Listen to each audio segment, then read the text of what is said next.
sahabat nutrisi rohani dan edukasi yang terberkati, pandemi masih tetap menghantui, tetapi cinta tidak pernah dapat dibatasi.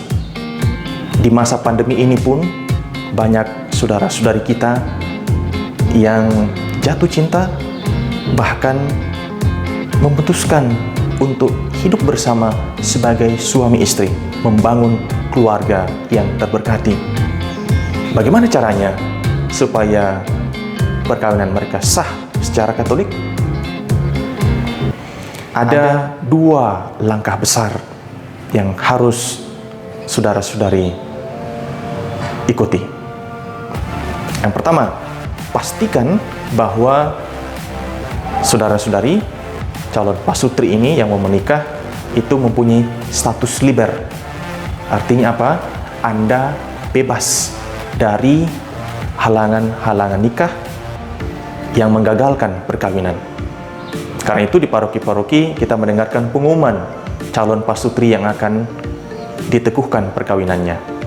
Bahkan dalam sarana pastoral ada yang namanya penyelidikan kanonik dari pastor paroki yang dilakukan secara terpisah untuk kedua pasangan untuk memastikan bahwa si A dan si B yang mau menikah tidak kena halangan. Misalkan umurnya cukup, ya, yang perempuan berumur 14 tahun, laki-laki minimal juga sudah genap berumur 16 tahun. Lalu secara sipil juga memenuhi kriteria.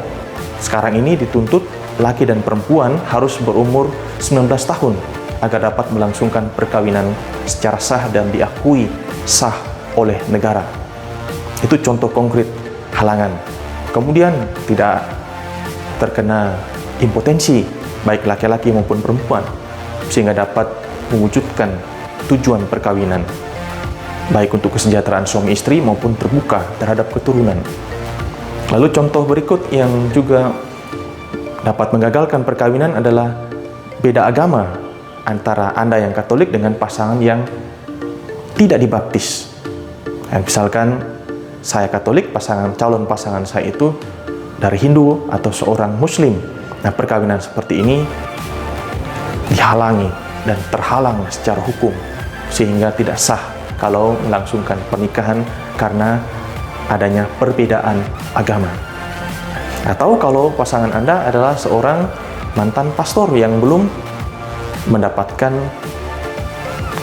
pembebasan dari ikatan kewajiban untuk hidup selibat, atau seorang suster yang sudah mengucapkan kaul kekal publik kemurnian dan belum mendapatkan dispensasi dari kewajiban untuk menghayati kaul dan hidup selibat. Itu contoh konkret.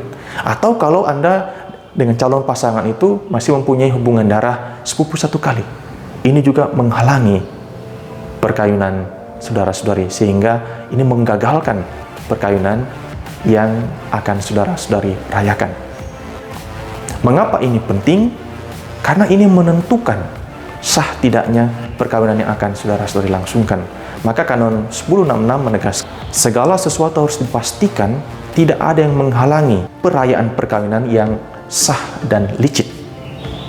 Nah, kalau sudah tidak ada yang menghalangi perkawinan saudara-saudari yang sah dan licit, lalu sekarang bersiaplah langkah yang kedua, merayakan perkawinan itu menurut tata cara gereja Katolik. Ya, memang mungkin tidak meriah di dalam suasana pandemi seperti ini, tidak ada KOR, tidak boleh banyak orang berkumpul. Maka apa yang membuat sah perayaan perkawinan itu? Bukan KOR-nya, bukan dekorasinya, bukan singernya, bukan juga kostumnya, tetapi pertama ada seorang pejabat gereja yang berwenang.